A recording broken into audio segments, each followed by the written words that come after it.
toi, oui, oui, oui. Écoute ça, oui, oui, oui. Ladies in action en Kaila. Yeah. Bonjour, bienvenue dans C'est à nous, mais c'est pas qu'on ça qu'a fait. Aujourd'hui, je reçois une sommité, Monsieur Olivier Masselot. Bonjour Olivier. Bonjour. Vous allez bien? Très bien, merci. Vous nous venez de la Belgique. Oui, oui. Merci d'être là. Vous débarquez, fraîchement débarqué. Oui, il y a 2 jours, mais ça faisait 15 ans que je n'étais pas revenu. Je suis ravi de revenir. J'aime beaucoup cette île. Merci d'être là. Alors, vous venez nous parler du transurfing.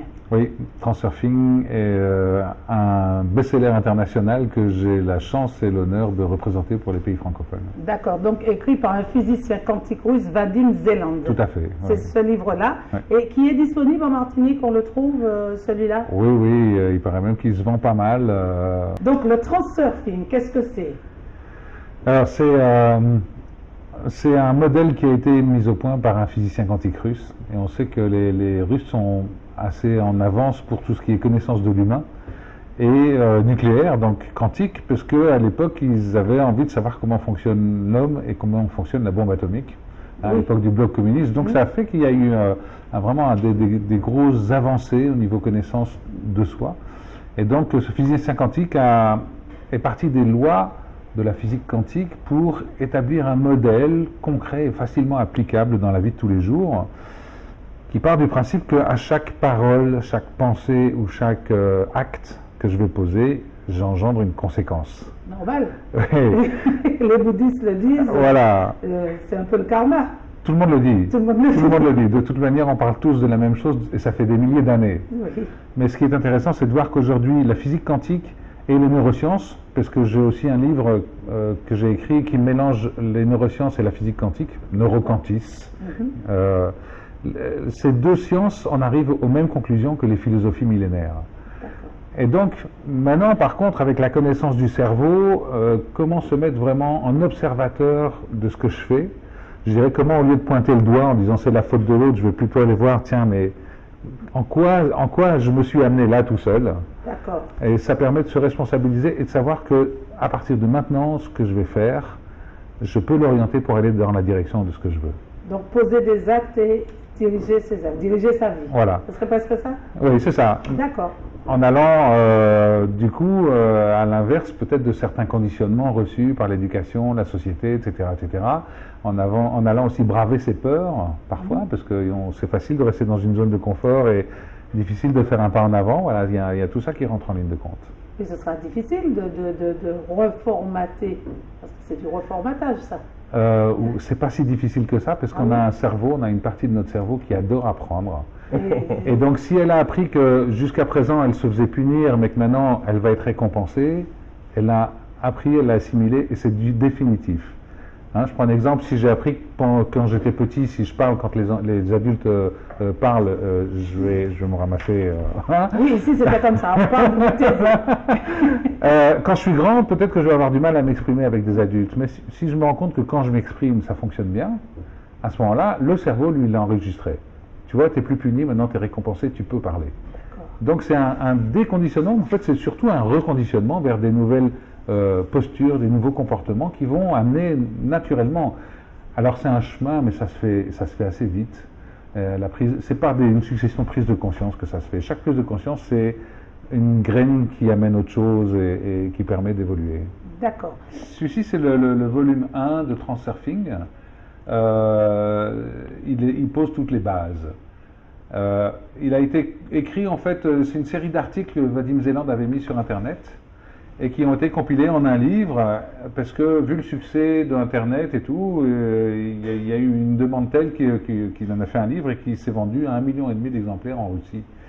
Donc c'est vraiment toutes les bases de Transurfing, les principes fondamentaux. Je parlais tout à l'heure d'importance ou de balancier, voilà, tout ça c'est là-dedans. Après, on en a un second qui va être plutôt, alors, on parlait du but, justement, du but et du rapport à l'argent. Oui. En fait, là, c'est beaucoup développé, c'est beaucoup détaillé dans ce volume 2.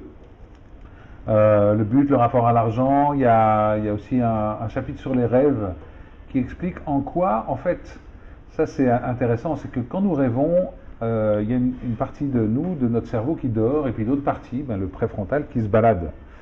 qui se baladent dans des réalités totalement instantanées. Ça peut changer de réalité d'un seul coup, ça peut être n'importe quoi, de la folie, enfin des trucs qui est inimaginable dans notre réalité à nous.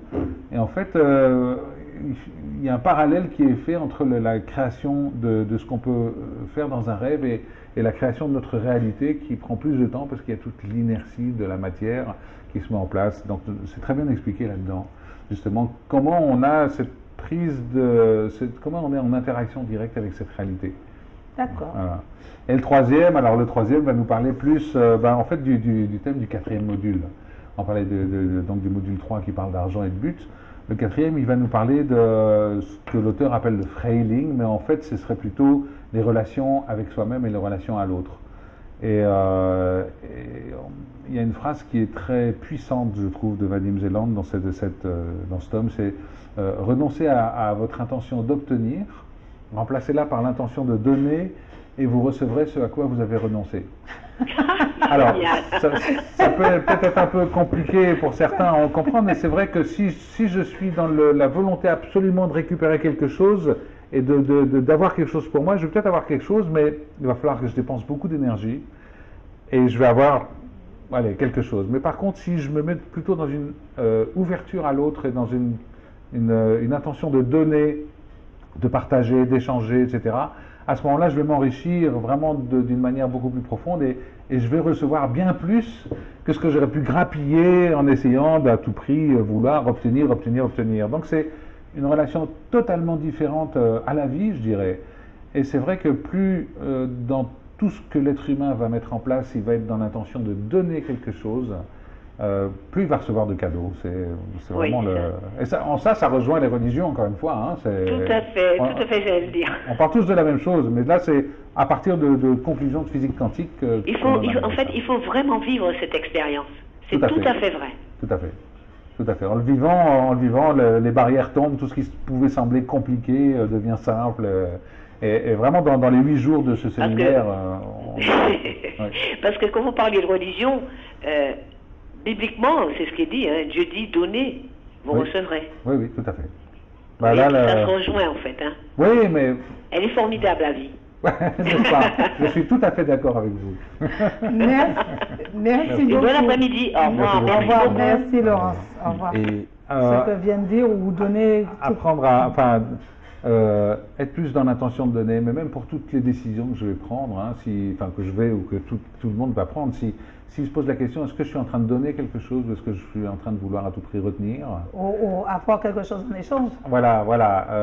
En fait, je dirais qu'il aura plus de difficultés en essayant de retenir et d'obtenir quelque chose qu'en donnant. Mais, encore une fois, comme disait la personne, il faut l'avoir expérimenté pour comprendre. Je comprends. Alors,